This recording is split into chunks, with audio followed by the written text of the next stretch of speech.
All right, let's jump straight into today's explainer. We're unpacking a seriously intense debate that recently aired on Arise News. The big question they tackled? Why hasn't public mobilization in Nigeria forced any real governance changes?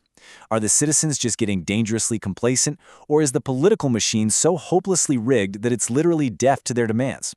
We're going to break down the arguments from three heavy hitters: journalist Donu Kogbara, lawyer Delafar Atimi, and political scientist Professor Jibrin Ibrahim. You know, for decades, civil rights organizations in Nigeria were absolute powerhouses. They were the ones fighting military rule and pushing for civilian governance. But today, it honestly feels like activism has just hit a brick wall. Despite these massive governance and economic crises, the sustained mass protests just aren't there. So we really have to ask, is the establishment actively crushing that spirit, or have the people simply given up and decided to just endure it? Okay, part one. The activism crisis. Why aren't citizens mobilizing? Well, to really grasp the frustration activists are feeling right now, you have to look at one massive number: 65 years. That is a ton of historical baggage weighing on anyone trying to mobilize today. As Professor Jibrin Ibrahim points out, back at independence in 1960, the expectation was that all those resources stolen by imperialism would finally be used for the people. But instead, it's just been generation after generation of continuous backsliding. Let's move to part two, the docility diagnosis. Are citizens actually choosing complacency? So here is where the debate really heats up.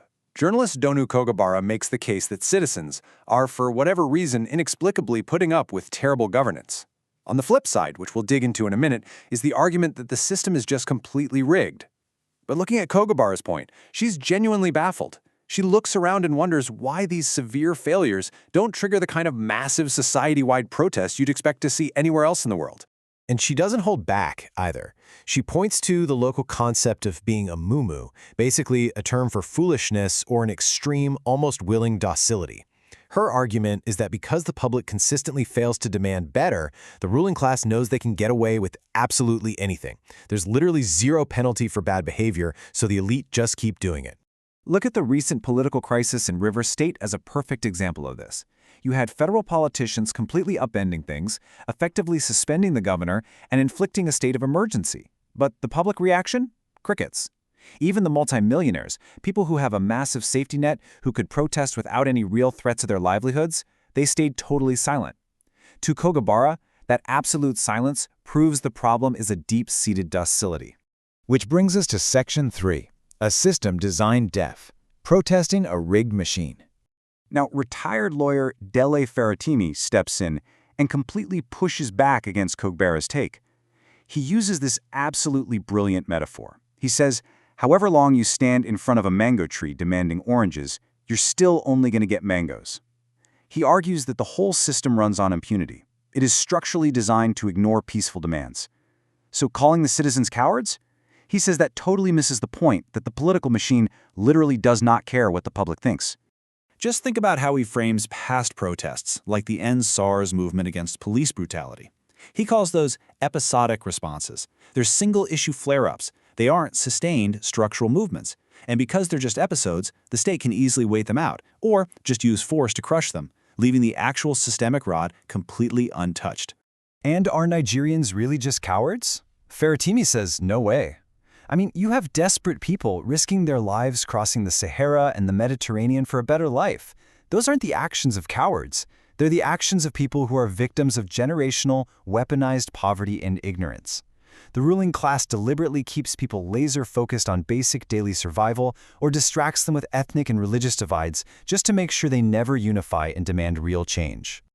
All right, Section 4. The rational calculation. Weighing risk versus reward. Enter Professor Jibrin Ibrahim, who brings this very calculated sociological lens to the debate to explain why the streets are so quiet. He maps out the history to remind us that Nigerians actually have a huge track record of agitation. Go back to the 1945 Cola crisis against the British. The agency has always been there. But from that 1960 independence high right up to EndSARS in 2020, the constant letdowns have just gutted public morale. 3 generations have passed, and there's barely anything to show for it. So, it all boils down to what Professor Ibrahim calls the rational calculation. When you ask a citizen to mobilize, they run a quick mental math on risk versus reward.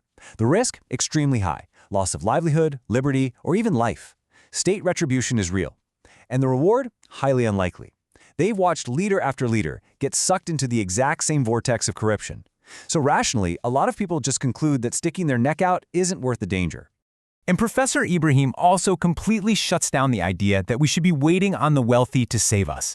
It is a basic sociological rule. The privileged ruling class protects its privilege. Expecting rich, well-connected people to lead a revolution is just naive. Historically speaking, true systemic change is only ever driven by the victims of that oppression.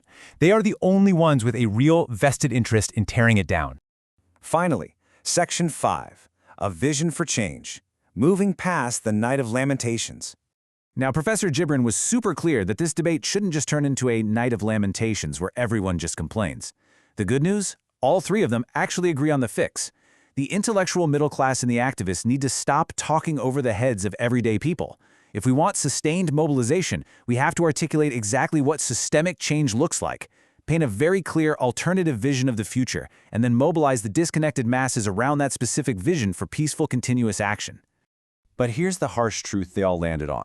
Real structural change is not going to happen overnight. It's certainly not happening from one isolated protest. Power doesn't just hand over the keys. Progress is entirely dependent on a society's ability to relentlessly mobilize and lock in small, incremental wins over a long period of time. Frodemy really nails it at the end here.